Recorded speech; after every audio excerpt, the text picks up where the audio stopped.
Hey guys, this is Jasur from Shanghai Silk Road.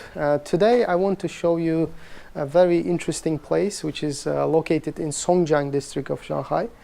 And because, as I told you in different videos, these days are Chinese national holiday, so I'm taking this opportunity to discover, so to speak, Songjiang. And this place is the oldest mosque in Songjiang, not only in Songjiang, in Shanghai. And it's Songjiang Mosque. So believe it or not, this is built in traditional Chinese style architecture, but it's it's a mosque. Okay, it's not a temple. It's a mosque for Muslims. And here we go. You can see some, Chinese scripture. And if you Google this place, you will get the information on Wikipedia. Basically, it says that this mosque was built back in 14th century, 1391.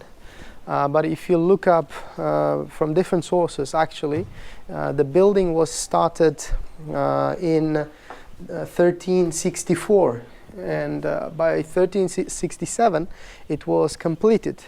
And in 1391, it was ordered to rebuild, to be rebuilt. And during that time, China was under Yuan dynasty. Yuan dynasty.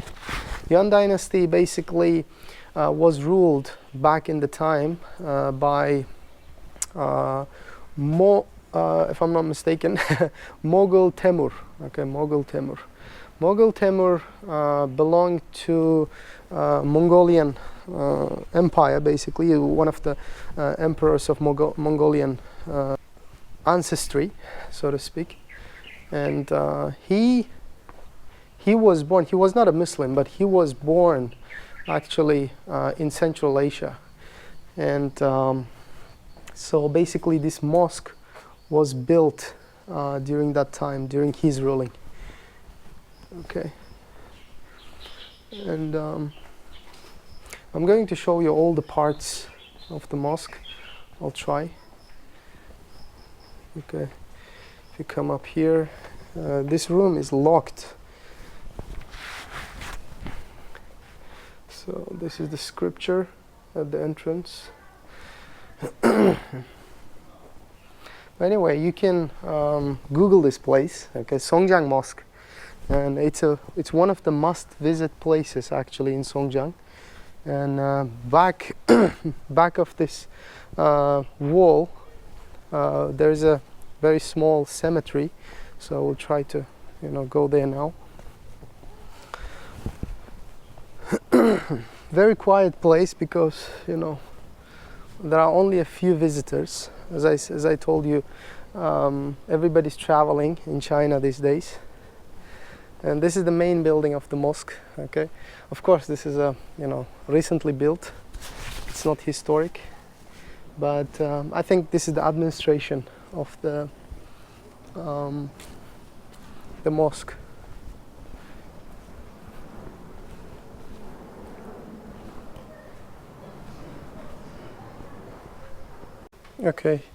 There's a little shop like this. So you can buy some, scarves and etc. Like accessories for Muslim people. And of course there's the flag, Chinese national flag. And basically, if you Google it again, you see that this mosque total area is 4,900 square meters. And it was small according to the information, but during Ming dynasty of China, it actually expanded 4 times. So let's see what they have back in there.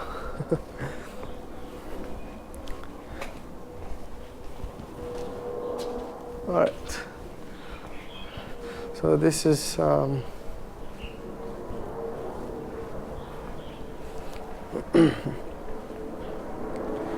Oh yeah, bathrooms. All right, here we go. This is the cemetery I was talking about. So as you can see,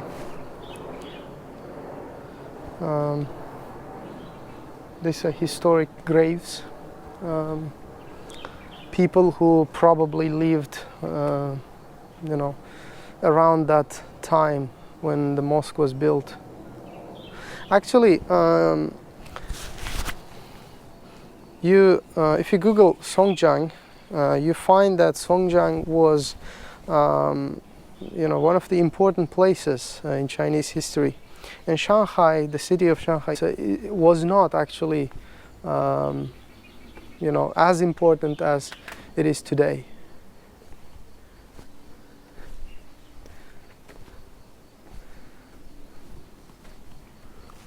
All right.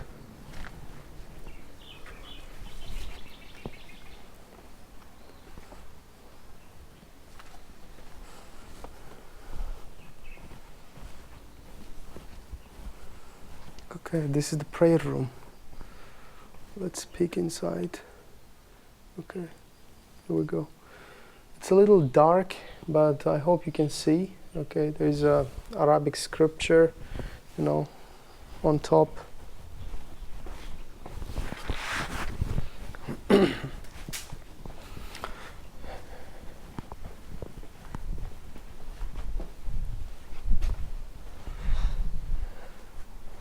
So, all right, here we go.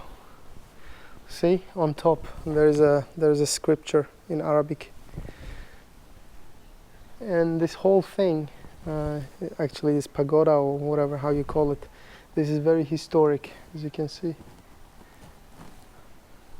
I mean, according to the information on the internet, this mosque was last renovated back in 1985, when local government, recognized this place as historical, cultural heritage. So since then, it's been kind of touristic place, and to this date, actually, this mosque is in use. People come here to pray, Muslims, local people. Okay. Here we go, some information on this mosque. All this information can be found online, by the way. You can look it up, especially on Wikipedia. And some calligraphy, Arabic, and here we go, Chinese scripture. Very interesting place, indeed. So as I told you here, people are praying. Okay, this is current date. All right, so let me go to the other buildings. And actually, when you enter from this gate, there are two sides, left and right, and both contain this information about the mosque. So I'm going to the one across the corridor, basically, across the pathway. So here we go. Again, scripture, some, I can't read this, so if you can try. All right. And from here we can see that many Muslim scholars, they visited this place. Also some, political people, like, Turkish President Erdogan, he came here. So here we go. The emperor who ruled during that time, again, his name was Togun Temur. Togun Temur was the last emperor of Mughal Empire, basically. And he was born in Central Asia. I'm not sure which country he was born in. I am from Central Asia. That's why, actually, it seems kind of interesting. And look at this. So there's a drainage system. Okay.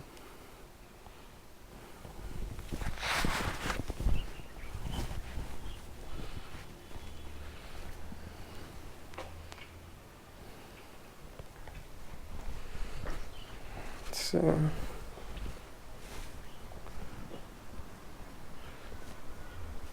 and there's a little garden, okay, surrounding this mosque. And these stones, I don't know what they represent, but they contain some historic Chinese scripture. Okay, very old. You know, when you take Chinese classes, they teach you. I mean, they start teaching you these Chinese characters starting from this one, because they kind of, you know, some of them they look like animals, you know, and the meanings are attached to that actually. So here we go again, some sort of historic stone with scripture. But this one here, the first one, it's actually relatively new, I can see, and the characters are new as well, not the historic. Alright.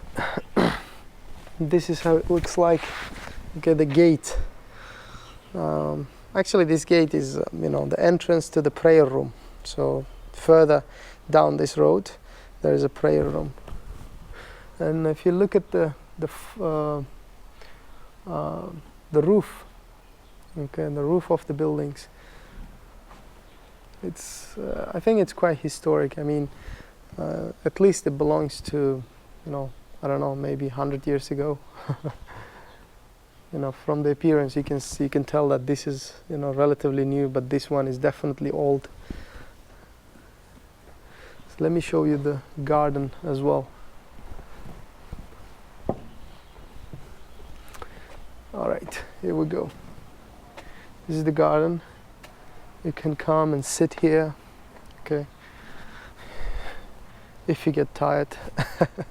But the place is quite small, you know, very small place, not very big,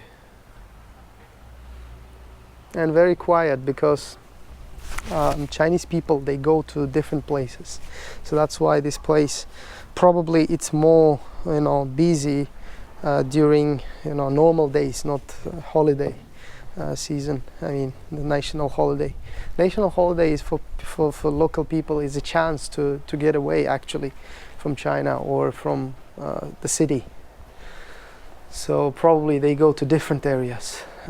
Most of them, the people I know, they go to Thailand, they go to, you know, Philippines, etc., neighboring countries. So all right, so this is the exit, guys, and now we're going out. I'm going to show you the main entrance as well, and at the entrance actually there's a small shop here. See here, there's the small shop. You can buy different items, okay. Yeah, some books and, you know, teapot, etc., etc. All right, this is the gate. Okay, ceiling. The map here. You can see the map here, and some sort of, again, Arabic scripture. I don't know how to read it. The calligraphy very beautiful, and here we go. And information in Chinese. Okay, and here we go. This stone here, the entrance.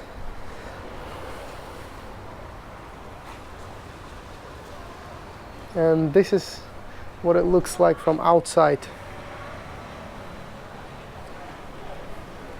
And they have this Songjiang Mosque, I think the website or whatever attached to this QR code. Maybe it's you know, WeChat information, WeChat QR code, so you can follow this and try to get more information. Here we go. It says that 1341 to 1367. So, but according to Wikipedia, it says that The building was built in 1391, but which is wrong, obviously, because I read this information in different sources as well. So the mosque actually started being built in this time. Okay, 1367 it was complete, but 1391 it was ordered to be rebuilt. Okay, people rebuilt this place, and 1985 Chinese government renovated it. But before that, it was renovated several times during Ming Dynasty. All right. So, okay, guys, if you come to Songjiang, if you come to Shanghai, this is one of the must-visit places. Definitely, make sure you visit this. A very small place, but very historic. Okay, very special place, especially for Muslims. And if you come during normal days, I'm sure you can, enter the prayer room and pray as well. So let me show from the other side. Here we go. In Chinese, it says Songjiang清真寺. Okay, it's meaning that Songjiang Mosque. Okay, guys. So by this, I'm going to finish this video, and I'm going to see you in the next videos. I'll try to show you more, touristic places in Songjiang and in Shanghai. See you guys.